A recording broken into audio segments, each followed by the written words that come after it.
Good morning second year. तो आज आपको इस लेक्चर में ला शातेलीज प्रिंसिपल समझाएंगे, ला शातेली का सिद्धांत। तो बच्चों इसको अच्छी तरह समझना, इसको याद करने की ज़रूरत नहीं है कि आप इसको रटो। देखिए पहले तो ये क्या कहता है, ये सिद्धांत क्या कहता है। ये सिद्धांत ये कहता है कि यदि कोई रिएक्शन इक्विलिब्रियम में है, साम्य अवस्था में है, और यदि उस सिस्टम के टेम्परेचर, प्रेशर या कॉन्सेंट्रेशन में हम चेंज कर दें। पहली चीज़ तो क्या है कि रिएक्शन इक्विलिब्रियम में हो, और फिर हम चेंज करें, किस में, टेम्परेचर में चेंज कर सकते हैं या प्रेशर में या सांद्रता में। तो रिएक्शन उसको रेजिस्ट करेगा, यानी कि फिर रिएक्शन क्या करेगा, उसको कम करना चाहेगा। तो कैसे काम कम करेगा वो? तो उसके पास तो एक ही उपाय है कि वो इक्विलिब्रियम को शिफ्ट करे, यानी कि साम्य को उस डायरेक्शन में शिफ्ट करे जिससे कि जो हमने चेंज करा है टेम्परेचर, प्रेशर या सांद्रता में, उस चेंज के इफ़ेक्ट को वो ख़त्म कर दे। इक्विलिब्रियम शिफ्ट किस तरफ कर सकता है? या तो फॉरवर्ड डायरेक्शन में तेज़ी से रिएक्शन होने लग जाए या बैकवर्ड डायरेक्शन में तेज़ी से रिएक्शन होने लगे, तो उसको हम कहते हैं इक्विलिब्रियम शिफ्ट हो जाएगा।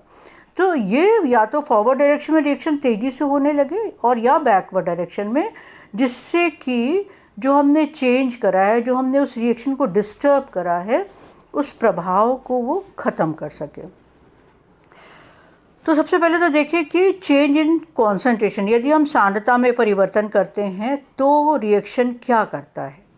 तो मान लें कि हमने ये रिएक्शन ले लिया, H2 + I2 gives you 2HI, और इसके लिए equilibrium constant in terms of सांद्रता या कॉन्सेंट्रेशन क्या है, Kc = HI का स्क्वायर, यानी कि प्रोडक्ट की मोलर सांद्रता अपॉन रिएक्टेंट की मोलर सांद्रता।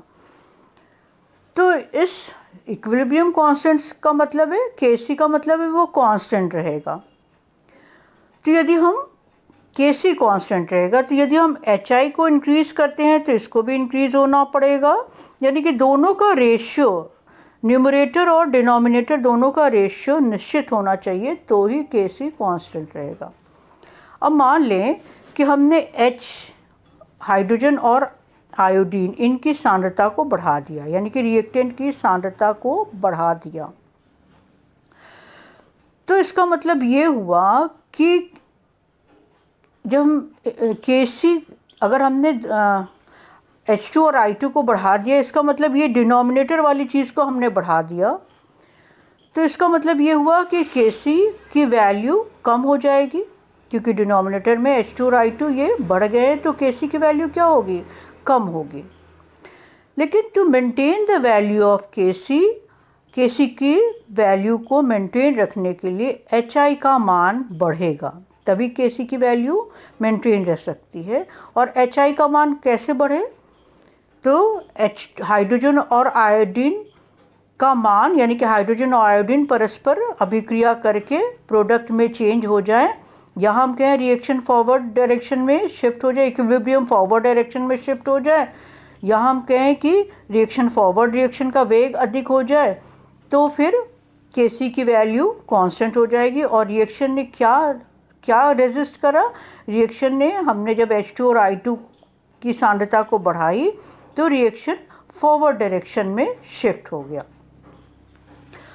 और यदि मान लीजिए, ये तो पहली कंडीशन हो सकती है कि यदि हम रिएक्टेंट की सांद्रता को बढ़ाएं तो रिएक्शन क्या करेगा, फॉरवर्ड डायरेक्शन में शिफ्ट हो जाएगी, यानी कि प्रोडक्ट ज़्यादा अमाउंट में बनने लगेगा, यानी कि हमारी यील्ड बढ़ जाएगी।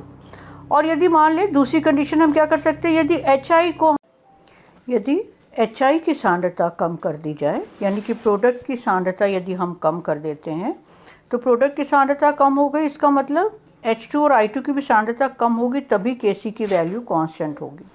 और H2 और I2 की सांद्रता कम कब होगी, जब रिएक्शन फॉरवर्ड डायरेक्शन में शिफ्ट हो जाए, यानी कि हाइड्रोजन और आयोडीन दोनों मिलकर HI को बना लें, जिससे कि HI की सांद्रता वापस बढ़ने लगेगी, और जो हमने चेंज करा है, जो हमने रिएक्शन को डिस्टर्ब करा है, उस इफ़ेक्ट को भी नष्ट किया जा सकेगा। तो यदि कोई भी रिवर्सिबल रिएक्शन है और प्रोडक्ट की हम अधिक मात्रा प्राप्त करना चाहते हैं, तो पहली कंडीशन क्या होगी, रिएक्टेंट की सांद्रता बढ़ाते रहना चाहिए, और दूसरी प्रोडक्ट की सांद्रता कम करते रहना चाहिए, तो हमारी यील्ड बढ़ जाएगी। तो ये है चेंज इन कॉन्सेंट्रेशन। सांद्रता में परिवर्तन करके यदि हम रिएक्शन को डिस्टर्ब करते हैं, इक्विलिब्रियम को डिस्टर्ब करते हैं, तो इक्विलिब्रियम आपने देखा कैसे शिफ्ट होता है ना। दूसरा, यदि हम चेंज इन टेम्परेचर कर दें, यदि हम ताप में परिवर्तन करते हैं, तो ताप में परिवर्तन करने से पहले ये जान लीजिए कि रिएक्शन दो तरह के हैं, एक एक्सोथर्मिक, एक एंडोथर्मिक। एक्सोथर्मिक का मतलब ऊष्माक्षेपी और एंडोथर्मिक का मतलब ऊष्माशोषी। एक्सोथर्मिक का मतलब ऊष्माक्षेपी यानी कि जिसमें कि रिएक्टेंट और प्रोडक्ट जब बनते हैं तो हीट कुछ रिलीज़ होती है। अब यदि यहाँ पर यदि हम टेम्परेचर को बढ़ाते हैं, तो टेम्परेचर बढ़ाकर हमने रिएक्शन को डिस्टर्ब करा, तो ऐसा करने से जो इक्विलिब्रियम है ऐसे केस में, यानी कि जब हम टेम्परेचर को बढ़ाते हैं तो equilibrium shift towards left hand side. तो ऐसा करने से ऊष्मा क्या होगा, काम आ जा रही है, लेफ्ट हैंड साइड में शिफ्ट हो रहा है। इसका मतलब ये और ये दोनों मिलकर, यानी कि ये जो ऊष्मा है वो यूज़ कर ले रही है, ऊष्मा में कमी आ जा रही है। तो जो हमने ताप बढ़ाया है उस प्रभाव को नष्ट किया जा सकेगा। और यदि मान लीजिए हम टेम्परेचर कम करते हैं तो equilibrium will shift towards right hand side, यानी कि दाहिनी तरफ। इससे क्या होगा, हीट रिलीज़ होगी, हीट निकलेगी और फिर जो हमने ताप में कमी करी है उस प्रभाव को भी रिएक्शन नष्ट कर देगा। एक चीज़ ध्यान रख लीजिए कि इधर हीट है, इसका मतलब यहाँ टेम्परेचर ऑलरेडी ज़्यादा है। तो यदि हम टेम्परेचर कम करेंगे तो रिएक्शन फॉरवर्ड डायरेक्शन में नहीं जाएगा, क्योंकि इधर तो हीट ऑलरेडी ज़्यादा है। तो रिएक्शन किधर जाएगा, बैकवर्ड डायरेक्शन में जाएगा, जिधर की हीट नहीं है। तो यहाँ नहीं कि यहाँ पर हीट है, तो हीट बढ़ाने पर रिएक्शन ऑलरेडी फॉरवर्ड डायरेक्शन में जाएगा, बल्कि वो बैकवर्ड डायरेक्शन में जाएगा। अब एंडोथर्मिक रिएक्शन के लिए यदि देखें, तो एंडोथर्मिक रिएक्शन का मतलब क्या हुआ कि reactant plus heat gives you product. तो यानी कि रिएक्टेंट पहले हीट को एब्जॉर्ब करेगा, तभी वो प्रोडक्ट में चेंज हो पाएगा। उसको हीट चाहिए, रिक्वायर्ड है प्रोडक्ट में परिवर्तन के लिए। तो इस रिएक्शन को या तो हम इस तरह से भी लिख सकते हैं और इस रिएक्शन को हम इस तरह से भी लिख सकते हैं। अब इस केस में यदि हम टेम्परेचर को बढ़ाते हैं, तो टेम्परेचर बढ़ाएंगे तो equilibrium will shift towards right hand side. देखिए अभी हमने आपको एक चीज़ बताया था कि जिधर की तरफ हीट है, इधर प्लस हीट है, तो यदि हम टेम्परेचर बढ़ाएंगे तो वो हमेशा इक्विलिब्रियम दूसरी तरफ शिफ्ट होगा जहाँ पर हीट नहीं है। तो टेम्परेचर बढ़ाने पे रिएक्शन कहाँ जाएगा, फॉरवर्ड डायरेक्शन में। उसी से यदि टेम्परेचर हम कम कर दें तो reaction will shift towards left hand side. तो हम कंक्लूड क्या कर सकते हैं कि एक्सोथर्मिक में यदि हम प्रोडक्ट अधिक चाहते हैं, यील्ड अधिक चाहते हैं, तो हमें टेम्परेचर को क्या करना पड़ेगा, कम रखना पड़ेगा। देखिए टेम्परेचर डिक्रीज तो राइट हैंड साइड जाएगा। और यदि एंडोथर्मिक रिएक्शन की बात करें तो यदि हम यील्ड बढ़ाना चाहते हैं, प्रोडक्ट ज़्यादा प्राप्त करना चाहते हैं, तो हमें क्या करना पड़ेगा, टेम्परेचर को बढ़ाना पड़ेगा। टेम्परेचर बढ़ेगा तो रिएक्शन फॉरवर्ड डायरेक्शन में चला जाएगा। ना अब हम बात यदि करते हैं प्रेशर की, हमने कहा था 3 चेंज कहा था। एक हमने कहा था सांद्रता में परिवर्तन, टेम्परेचर में परिवर्तन और अब प्रेशर में परिवर्तन। तो देखिए इस प्रेशर में ये परिवर्तन, ये जो इफ़ेक्ट है, ये केवल हम गैसियस रिएक्शन पर ही पड़ती है। गैसियस रिएक्शन पर इफ़ेक्ट ऑफ प्रेशर आता है। गैसियस रिएक्शन हमेशा क्लोज वेसल में हम कराते हैं, तो इसका मतलब क्या हुआ, वॉल्यूम कांस्टेंट हो जाता है। तो ये वॉल्यूम हमेशा कांस्टेंट रहेगा। अब इसका मतलब वॉल्यूम निश्चित हो गया, तो यदि नंबर ऑफ मॉलिक्यूल यदि हम बढ़ाते हैं एक निश्चित वॉल्यूम में तो प्रेशर भी बढ़ेगा। तो इसी कंसेप्ट पे आप आगे प्रेशर में चेंज में देखोगे रिएक्शन कैसे रेजिस्ट करता है कि नंबर ऑफ मॉलिक्यूल बढ़ेंगे तो प्रेशर बढ़ जाएगा। Pressure is proportional to the number of molecule. इसी से नंबर ऑफ मॉलिक्यूल कम होंगे तो प्रेशर कम हो जाएगा। और एक चीज़ और कि ऐसी रिएक्शन पर भी दाब का प्रभाव नहीं पड़ता जिनमें रिएक्टेंट और प्रोडक्ट में अणुओं की संख्या में कोई अंतर नहीं हो। फॉर एग्ज़ाम्पल जैसे ये है, इसमें यहाँ पे भी दो अणु हैं, 2 मॉलिक्यूल, और इधर भी 2 मॉलिक्यूल है। तो इस तरह के रिएक्शन पर भी इफ़ेक्ट ऑफ प्रेशर या चेंज ऑफ प्रेशर का कोई प्रभाव नहीं पड़ता।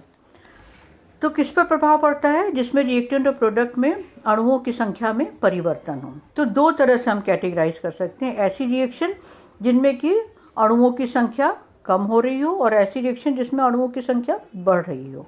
यानी कि यहाँ पर देखिए रिएक्टेंट की तरफ 4 और यहाँ पर इधर 2 अणु हैं, यानी कि रिएक्शन ये कैसा रिएक्शन है, किस कैटेगरी में आता है? जिसमें नंबर ऑफ मॉलिक्यूल डिक्रीजिंग, यानी कि reaction in which number of molecule are decreasing, अभिक्रियाएं जिनमें अणुओं की संख्या घट रही हो। अब यहाँ देखिए, यदि इक्विलिब्रियम पर हो, हमेशा ध्यान रखिएगा कोई भी रिएक्शन इक्विलिब्रियम पे होगी। तो at equilibrium if pressure increases, तो यदि हम प्रेशर इंक्रीज़ करते हैं, प्रेशर इंक्रीज़ करके रिएक्शन को डिस्टर्ब करें, तो रिएक्शन क्या करेगा? उसको नलीफाई करने की कोशिश करेगा। जो हमने परेशान करा है उस रिएक्शन को, उसको नष्ट करने की कोशिश करेगा। तो कैसे कर सकता है? या तो इक्विलिब्रियम आगे की तरफ चल जाए या बैकवर्ड है, या तो राइट हैंड साइड शिफ्ट हो जाए या लेफ्ट हैंड साइड शिफ्ट हो जाए। तो हम प्रेशर बढ़ा रहे हैं, तो सिस्टम क्या चाहेगा, रिएक्शन क्या चाहेगा कि प्रेशर कम हो जाए। प्रेशर किसके समानुपाती है? नंबर ऑफ मॉलिक्यूल के। तो नंबर ऑफ मॉलिक्यूल देखो प्रोडक्ट में कम है, तो equilibrium will shift towards right hand side. तो प्रेशर जैसे जैसे बढ़ाएंगे, system will try to decrease the pressure, और ये तभी पॉसिबल हो सकता है जब नंबर ऑफ मॉलिक्यूल कम हो जाए और reaction right hand side shift हो जाए। दूसरा केस ले लें, यदि हम प्रेशर कम करें, यदि प्रेशर कम करा है हमने, तो रिएक्शन क्या चाहेगा? प्रेशर को बढ़ाना। प्रेशर कब बढ़ेगा? जब नंबर ऑफ मॉलिक्यूल बढ़ेंगे, और नंबर ऑफ मॉलिक्यूल बढ़ाने के लिए इक्विलिब्रियम किधर शिफ्ट होगा? लेफ्ट हैंड साइड में। तो ये तो ऐसी रिएक्शन थी जिसमें कि नंबर ऑफ मॉलिक्यूल जो है वो घट रहे थे। अब दूसरा केस लें, जबकि नंबर ऑफ मॉलिक्यूल बढ़ रहे हों। फॉर एग्जांपल जैसे ये PCl5 है, यहाँ पर 1 है और यहाँ पर 2 मॉलिक्यूल, यानी कि नंबर ऑफ मॉलिक्यूल बढ़ रहे हों। तो यदि हम यहाँ पे भी अगर प्रेशर बढ़ाते हैं, तो रिएक्शन किधर शिफ्ट हो जाएगा?